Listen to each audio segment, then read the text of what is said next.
साथीहरु नमस्कार। आज म यहाँ चायापत्तको विषयमा पिम्पलको विषयमा केही जानकारी गराउन गइरहेको छु, तर कुनै पनि क्रिमहरु नराखिकन यहाँहरुलाई म केही जानकारी गराउन गइरहेको छु। यहाँ एकजना हाम्रै नजिकै दिदीले के भनिरहनु भएको छ त भन्दाखेरि मेरो पनि दिदीलाई 17-18 वर्षदेखिको पुरानो चायापत्तो थियो, उहाँलाई कति भन्यो यहाँकोले राम्रो हुन्छ भनेर, तर पहिला मान्नु भएको थिएन। अहिले 17-18 वर्षदेखिको पुरानो चायापत्तो उहाँले अन्य ठाउँमा कति उपचार गर्दाखेरि नगएको आज ठीक भएको छ, यहाँबाट धेरै खुसी हुनुहुन्छ भन्नुभएको छ। कमेन्टको लागि फिडब्याकको लागि हजुरलाई धेरै धेरै धन्यवाद।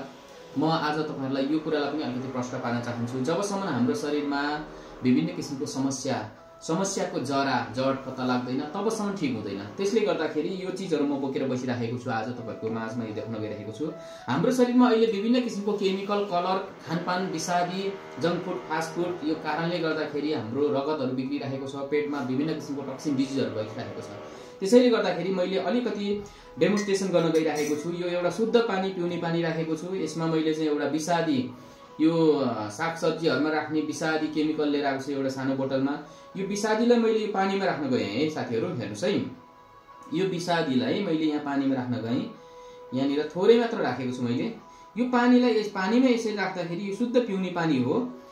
यो विषादी यसरी राख्दा, यो कलर यसरी राख्दाखेरि, यो केमिकल यसरी राख्दाखेरि यो पानी शुद्ध सफा पानी, हेर्नुस् यस्तो किसिमको चाहिँ कलर भयो। हेर्नुस् अब हेर्नुस्, मैले भन्न खोजेको हाम्रो शरीरमा पनि यो विभिन्न किसिमको केमिकल, रासायनिक मल, विषादी राखेको चीजहरु खाँदा हाम्रो ब्लडहरुमा खराबी हुन्छ, बडीको विभिन्न भाइटल अर्गानहरुमा पनि समस्या भइरहेको हुन्छ। हो त्यसलाई डिटक्सिफाई जबसम्म हुँदैन कुनै पनि रोग, चायापत्तो पिम्पल मात्र हैन कुनै पनि रोगको लागि राम्रोसँग क्लियर हुँदैन। त्यसले गर्दाखेरि हामीले चायापत्तो पिम्पलको लागि यो जुन चीजहरु ल्याइरहेको छौं, यो एउटा जुन डिटक्सिफ्लस छ, यो पाचन प्रणालीलाई पुरै शुद्धिकरण गर्ने यो स्किनको भिटामिन छ। यो हेर्नुस् त यति हाई एन्टिअक्सिडेन्ट भएको यो स्किनको भिटामिन छ। ब्लडलाई प्युरिफाई गर्ने यो चीज छ।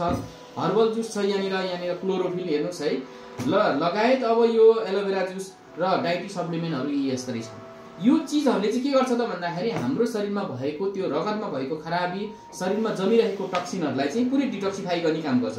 यही हामीसँग भएको एउटा जुसलाई म यहाँ हाल्दै छु, हेर्नुस् है त। यो जुसलाई यो विषादी राखेको चीज हो। यो जुसमा अब यो चीज मैले यहाँनिर चाहिँ यो पनि एकै बिर्कोमा राख्दै छु। एक बिर्को अलिकति थोरै बढाइदिन्छु, 2 बिर्को राख्ने। ल हेर्नुस्, यो जुन किसिमको रातो पहेँलो पानीको कलर बिग्रेको थियो, यो 2 बिर्को मात्र मैले यहाँ राखेर म हजुरहरुलाई चलाएर देखाउँदै छु। हेर्नुस् है त, यो जुन शुद्ध पानी अब म चलाउँदै गइरहेको छु। हेर्नुस् त पानीको कलर पुरा चेन्ज भएको, हेर्नुस् त।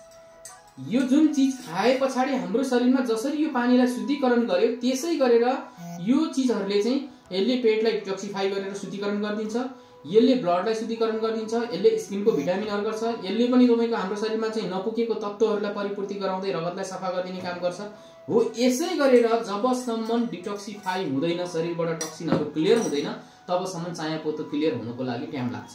लगाउने क्रिमहरु त मसँग थुप्रै आइटम छ। कोही कोरियाबाट ल्याएका, कोही थाइल्यान्डबाट ल्याएका, कोही युएस देखि ल्याएका क्रिमहरु छ, एकदम आयुर्वेद बेसबाट, नेचुरल बेसबाट, तर कुनै पनि नदेखाइकन यो सबै चायापत्तो पिम्पलहरु एकदम राम्रोसँग जानुको कारणहरु चाहिँ यही हो। हेर्नुस् मैले यहाँनिर तपाईलाई प्रश्न पारे, जुन किसिमको विषादी केमिकल, कलर राखेको त्यो चीजलाई हामीसँग भएकै यो हर्बल ड्रिंक, यो जुस राख्दाखेरि जसरी यसरी क्लियर गर्यो त्यसै गरेर क्लियर गर्नु जरुरी छ। हाम्रो शरीरको चाहिँ विभिन्न शरीरमा भएको टक्सिनहरुलाई यसो गरिसके पछाडी यहाँ दिदीले जसरी चाहिँ अहिले एउटा फिडब्याक दिनुभयो त्यसै गरेर तपाईहरुको पनि समस्याहरु चाहिँ ठीक हुन्छ भन्दै म तपाईहरुलाई यो नयाँ वर्षमा म केही नयाँ चीज लिएर आउँदै छु। यो खुशीको खबर सुनाउँदै यो तपाईहरुको लागि हस्त धन्यवाद।